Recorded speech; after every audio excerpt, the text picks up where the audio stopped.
It was supposed to be a laid-back evening. Just a casual get-together, nothing fancy. A few close friends, a couple of people from her office, some drinks, some music, and dinner in the backyard. I fired up the grill, cleaned off the patio furniture, even strung up the outdoor lights she kept reminding me were broken forever. I was trying. Always trying. And yet, even before the night started, something felt off. I didn't catch it right away, but now, looking back, it was obvious. She came downstairs dressed like she was headed out to a nightclub, not playing host in our backyard. Tight dress, high heels, makeup heavier than her usual day-to-day. I didn't say anything, not because I was scared to, but because I knew it wouldn't help. If I told her she looked amazing, she'd roll her eyes and accuse me of trying too hard. If I stayed quiet, I was emotionally checked out. So I said nothing. Just watched as she poured her first glass of wine before the doorbell even rang. By the time the third set of guests showed up, she was halfway through her second. Still sociable, still smiling, still cracking jokes, but her voice had that sharpness I'd learned to recognize. Like anything I said could turn into a reason to embarrass me. And then it did. We were all standing around the table outside. Her work friends were on one side, a couple of my buddies on the other. I was telling a funny story about that trip we took to Colorado years back. I'd messed up the directions, we ended up in the wrong town overnight. It was lighthearted, something to get people laughing. Everyone laughed. Even she did, at first. But then someone chimed in with, "Man, lucky she didn't strangle you for that," and everything changed. She turned to me, tilted her wine glass out to the side, and said loud enough for everyone to hear, "Strangle him? Please. He's always been hopeless with directions." Then she let go of the glass. Just dropped it. Right in front of me. The wine splashed, but the glass hit the patio and shattered at my feet. Everything stopped. Laughter cut off mid-breath. People froze, unsure if they should laugh it off or pretend it didn't happen. She didn't even blink. Just stared at me with that same blank look, like I'd done something to deserve it. I didn't say anything. I didn't try to smooth it over. I didn't ask her what the hell that was about. I just turned, walked past everyone, grabbed my keys from the counter inside, and left. No scene. No slamming doors. Just quiet. The kind of quiet that makes people shift in their seats and glance around like they're waiting for someone else to say the obvious. That kind of silence, it says everything you never had the words for. I think someone, maybe one of her friends, called after me, but I didn't turn around. Through the glass door, I caught a glimpse of her reflection. She wasn't shocked. She wasn't hurt. Just looked irritated, like I was the one being dramatic and messing up her night. I got in the car and drove. No map, no destination, just the road and the blur of headlights. My ears were ringing with that hollow kind of noise that comes from being humiliated in front of people who used to respect you. My face felt hot, not from rage, but from a shame that settled into my bones. Shame that I had allowed things to get here. That I'd become the kind of man who could be publicly dismissed like that and no one would bat an eye. Just kept sipping their wine like it was part of the show. I ended up at a rundown roadside motel about 20 miles out. The kind of place with a flickering neon sign and cracked windows. $49 a night. I didn't ask for a receipt. Didn't care. Just took the key, went into the room, and collapsed onto the stiff bed. The ceiling fan clacked with every slow turn. I laid there, staring up, letting everything wash over me. Her voice. That smug tone. The glass smashing. The way she said stupid like it was a fact she'd accepted a long time ago and assumed everyone else had too. I couldn't sleep. Couldn't cry. I just kept reliving it. All of it. And despite it all, some pathetic part of me still hoped. Hoped I'd wake up to a missed call. A text. Something that said she realized what happened, realized she went too far. But the phone stayed dead silent on the nightstand. When morning came, the light barely broke through the grimy curtains. Almost 9 a.m. and it still felt like dusk inside that room. I might have slept 3 hours, tops. My back ached and the damp smell of mildew clung to everything. It was the kind of place people end up when they don't want to be found or remembered. I checked my phone again. Still nothing. No missed calls. No apology. Not even a simple, "Where are you?" That silence hit harder than the glass ever could. I just sat there, phone in hand, like an idiot waiting for something that clearly wasn't coming. I took a lukewarm shower, the nozzle shaking like it wanted to fall off the wall. Got dressed. Walked past the front desk without a word. The guy didn't even glance up. Maybe he didn't care. Or maybe he'd seen enough faces like mine to know better than to ask. I drove for a while. Got gas.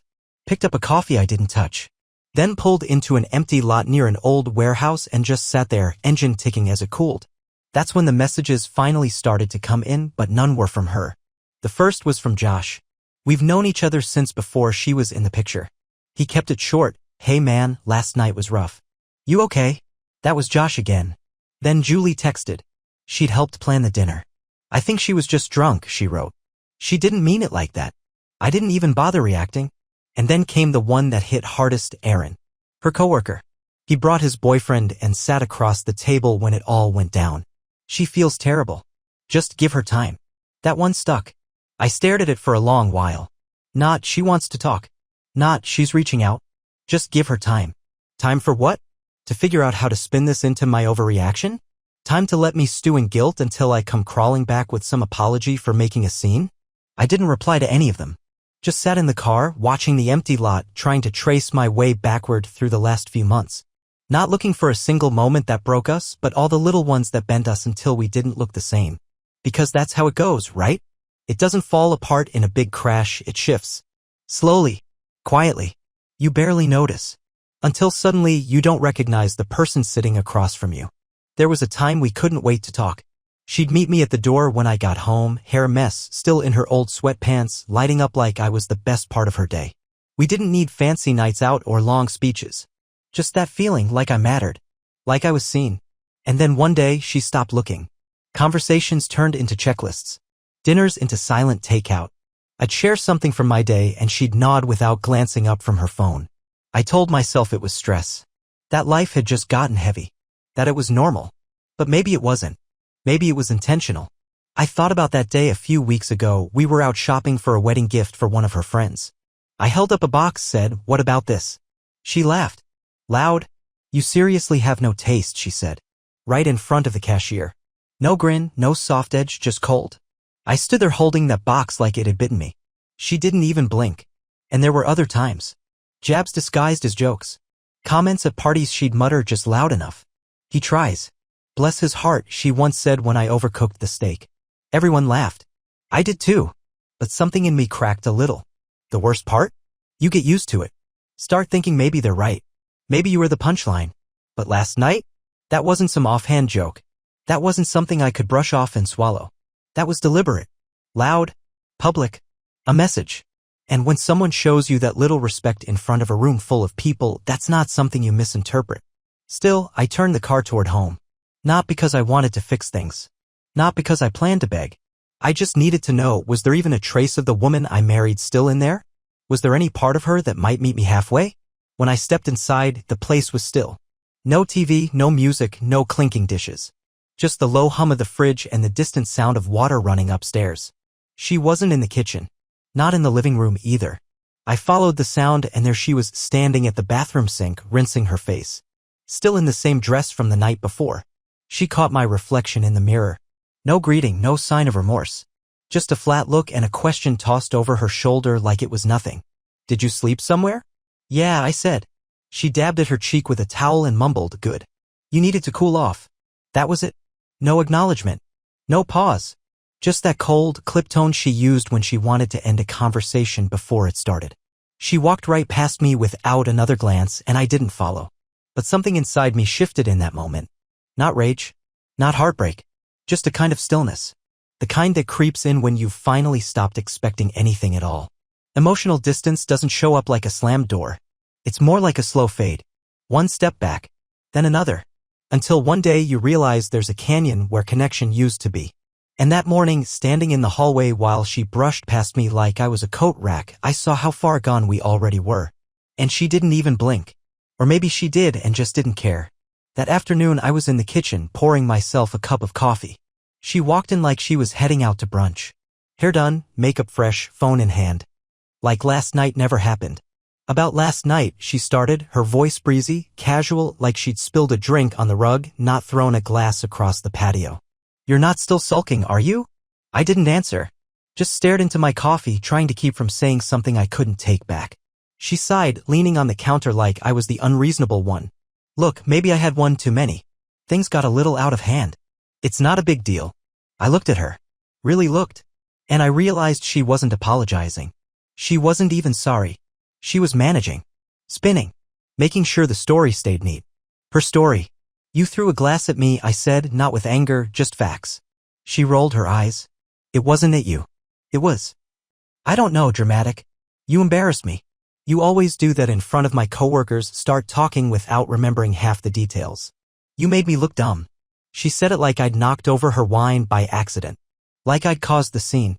Like I was the one who owed her an apology. But it was that word, dramatic, that stuck with me. Not because she used it, but because she threw it like a label. Like it belonged to me. As if my reaction was the issue, not what she'd done. And right then, I saw it clearly. This wasn't new. Maybe not the glass, maybe not in front of a crowd, but the pattern. The minimization. The reframing. The way I always ended up the one cleaning up the emotional mess like I was the clumsy one. This was the blueprint. No, the glass was new. But the rest? The cycle, that wasn't. Hurt me, then flip the script. Make me the problem. Make me look too sensitive, too needy, too fragile to handle a little attitude. I knew the rhythm. I danced to that beat too many times. But not anymore. I wasn't reading from that script. I didn't argue. Didn't flinch. Just sipped my coffee, turned around, and walked out of the room. There was nothing left to ignite. No fire in me to fuel another pointless back and forth. Just this eerie, unsettling calm, like watching a flame die out and knowing you're finally letting it burn itself into ash. Over the next few days, I stopped trying. I didn't tell her when I'd be home. Didn't remind her about the alarm. Didn't ask if she wanted to order in or watch a show. I just existed. Quiet. Efficient. Like a guest moving through a house he once lived in. Like someone folding away the last pieces of himself. She noticed. Eventually. Wednesday night, she asked about a spreadsheet, one I usually put together for her Friday meetings. I looked up and said, didn't think you'd want it from someone stupid. That one landed. I saw it in her eyes, a flicker of something, maybe guilt, maybe just surprise. But it vanished fast. You're being childish, she shot back. One bad night, and suddenly you're the victim?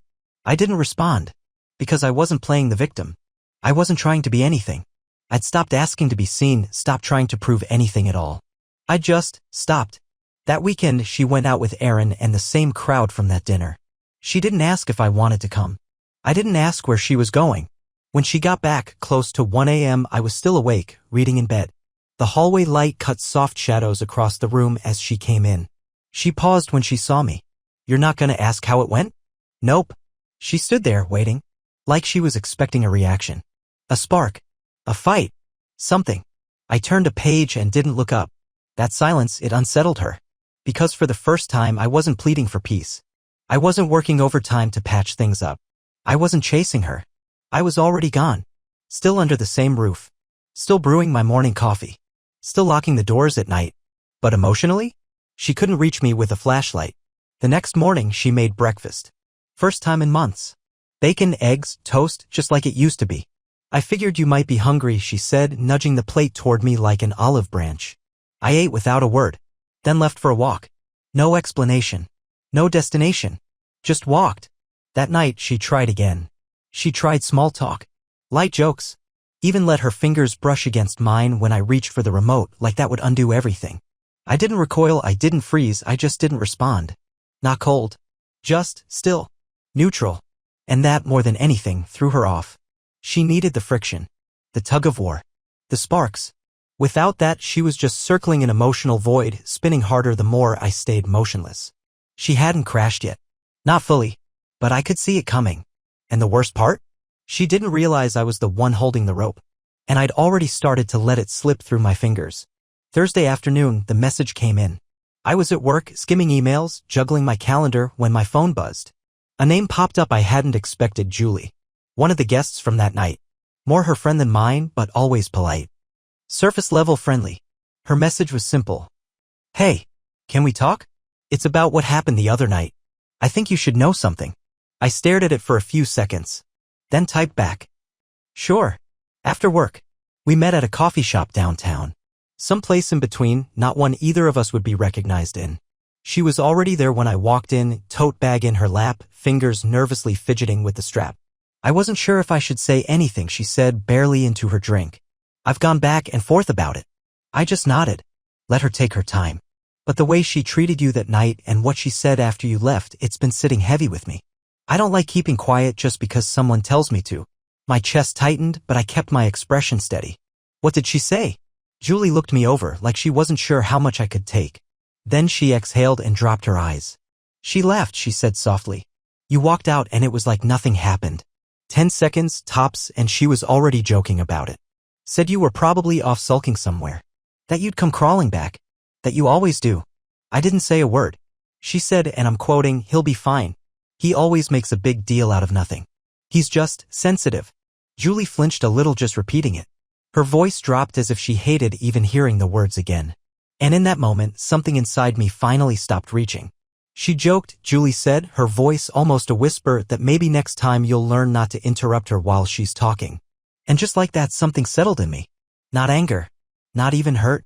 Something colder. Heavier. It was confirmation. The mask had finally cracked in front of someone else.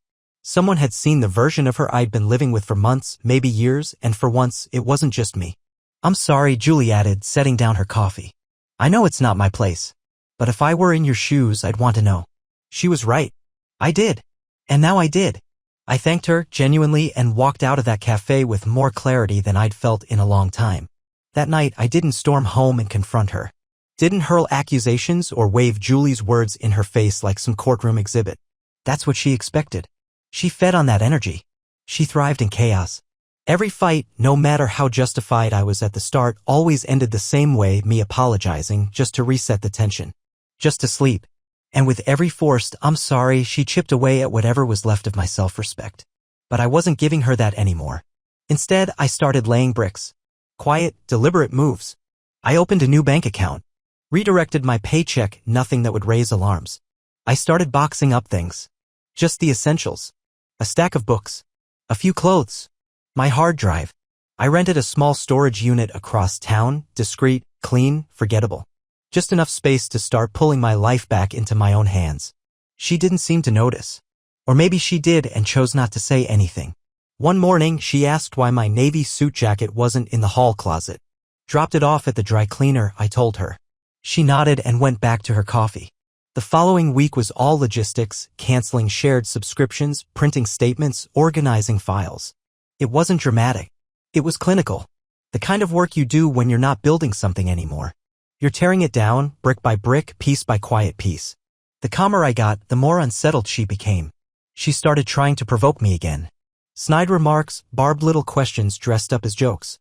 One night she brought up something I forgot to do months ago, out of nowhere. You're always forgetting the little things, she said, smirking over her wine glass. I looked at her and nodded. You know what? You're right. And I meant it. That rattled her. She wasn't used to agreement, especially not the kind that came without defense or sarcasm. Just a quiet, you're right, and nothing else. No follow-up. No protest. Just acceptance. And by the second week, the shift was obvious. She was the one walking on eggshells. She started reaching for me when we crossed paths in the hallway. Asked if I wanted to watch something together. Offered to cook, then actually cooked even when I didn't respond. But I gave her nothing. No anger. No warmth. Just stillness. Just presence without participation. Because now I saw something she'd worked hard to keep hidden. She was never afraid of losing me. She was afraid of losing the version of me who stayed, no matter how many times she chipped away at him. The man who flinched and forgave. Who let his pride dissolve just to avoid another cold night. Who thought maybe he was the problem because he couldn't take a joke. But that man? He was gone. And what stood in his place wasn't angry. Wasn't bitter. Just aware. Aware of what this was. Aware of who she really was. And preparing, quietly, to leave without needing her permission. It happened on a Saturday. She was hosting again. Brunch this time. Just a few people from the office, she said, waving it off like it meant nothing. She asked if I could run to the store, fresh fruit, juice, the usual. I nodded, grabbed my keys, and walked out. But I didn't go to the store. I went to the storage unit. It was early, a little past 8 a.m. I moved quickly, loaded the last of my things into the car, just a few bags, essentials. Closed the roll-up door. Locked it. Pocketed the key. Then I drove home. No music. No stops. No second thoughts. When I stepped through the front door, the smell of cinnamon rolls and fresh coffee hit me. Her hosting scent. She didn't look up, too busy plating pastries and laughing at something on her phone. Perfect timing. I walked past the kitchen, straight down the hall, into the bedroom. Placed the letter on the bed. Just 3 short paragraphs, measured, quiet, final. I didn't write it to score points or make her feel bad. I wrote it because I knew what was coming. The narrative rewrite. The part where I'd be painted as the one who gave up. The distant one. The emotionally closed off one. So I gave her the truth clear and written down. Something she couldn't misquote. Couldn't twist. Then I walked out the front door, down the steps, into my car. No scene. No goodbye. As I backed out, a few of her guests were just arriving. Erin gave a small wave, completely unaware. I caught one last glimpse in the rearview mirror, her, standing by the window, coffee mug in hand, still smiling. She hadn't seen the letter yet. Not yet. That afternoon, while she poured mimosas and talked shop with the same people who laughed when she tossed a glass at me, she walked into the bedroom and found it. She never called. Never texted. But I already knew how it played out. 3 hours later, my phone rang. Julie. Her voice was soft, uncertain. She's a mess, she said. Crying. Saying she didn't think you'd actually leave. I didn't say anything. She read the letter, Julie continued. Out loud. Right there in front of everyone. That made me pause. She thought it would get them on her side, but it didn't. I let that hang. She just kept saying, I didn't mean it like that. He's always so sensitive. But nobody jumped in. It got awkward. Fast. Erin left early. She asked if anyone knew where you were. Julie's voice dropped even lower. I didn't say anything. Thank you, I said quietly. And I could hear it, the exhale on the other end. The kind of sigh that comes from watching someone fall off the pedestal they built for themselves. When I hung up, I didn't feel victorious. I didn't feel smug or righteous. I just felt free. For the first time in I don't know how long, I didn't need to justify myself. I didn't owe anyone an explanation for walking away. Especially not someone who could look me in the eye after tossing a glass at my feet and somehow make me feel like the unstable one. Now she had to sit with it. The weight of it. No fallback plan. No man to forgive, to shrink himself, to stay quiet and keep the story neat. And this time, no one was there to hand her the script. Still, sometimes I wonder. If I'd confronted her that morning, if I'd slammed the letter down and made her read it in front of everyone, maybe she would have cried. Maybe she would have said all the right things. She was good at that. She wore remorse like makeup. Maybe I would have believed it. Maybe I would have stayed. One more time. One more chance. And that would have been the mistake that finally broke me. Sometimes I imagine a different version of all this where I say nothing at all. No letter. No goodbye. Just gone. Let her wonder. Let her spiral. Let her invent reasons to protect her pride. Maybe she'd convince herself I left for someone else. That would sting less than facing the truth. But I didn't vanish. I told the truth. And this time, the truth was enough.